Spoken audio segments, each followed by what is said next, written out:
గత 2 ఏళ్లలో టాలీవుడ్లో ఎన్నో మార్పులు వచ్చాయి. ఇంతకు ముందులా రొటీన్ మాస్ సినిమాలపై పెద్దగా ఆసక్తి చూపించట్లేదు ప్రేక్షకులు. కొత్తదనం కావాలి, కొత్త కథలు కావాలి.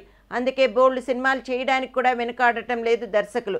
గుంటూరు టాకీస్ ఎంత బోల్డ్గా ఉంటుందో అందులో యాంకర్ రష్మి అంత బోల్డ్ పాత్ర చేసిందో మనం చూసాం. వీర్యదానం గురించి తీసిన నరుడా డోనరుడా ఆడకపోయినా తెలుగువారు అలాంటి ప్రయత్నం ఒకటి చేయడం మెచ్చుకోదగ్గ విషయమే. ఇటీవల విడుదలైన బాబు బాగా బిజీ కూడా బోల్డ్ సినిమానే. తేజస్వి మడివాడ చేయబోతున్న తదుపరి సినిమాలో తండ్రి కాస్త భిన్నమైన పాత్ర, టీనేజర్స్కి సెక్స్ ఎడ్యుకేషన్ ఇచ్చే పాత్ర.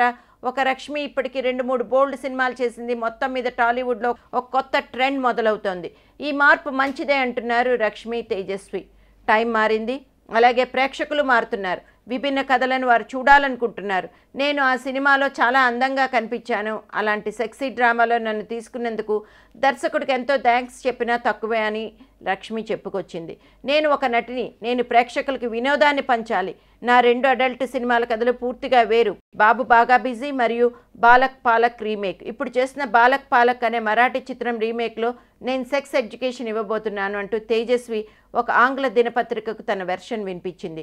కొత్త కథలు ఎంచుకున్నా, అందులోనూ అడల్ట్ సినిమా తీసినా ఎటు చేసి ప్రేక్షకులకు కావాల్సింది ఆసక్తికరమైన కథ. అది సరిగ్గా కుదరక లేక తీయలేక ఇప్పటి వరకు తీసిన బోల్డ్ సినిమాలు బోల్తా కొట్టాయి. కేవలం అడల్ట్ కంటెంట్ చూడాలనుకునే ప్రేక్షకులు ఈ రోజుల్లో థియేటర్ దాకా వెళ్లాల్సిన అవసరం లేదు కదా. హాట్ సినిమాలు చేయాలి అంటున్న రష్మి, తేజస్వి గురించి ఇండస్ట్రీలో ఈ వార్త హల్చల్ చేస్తోంది.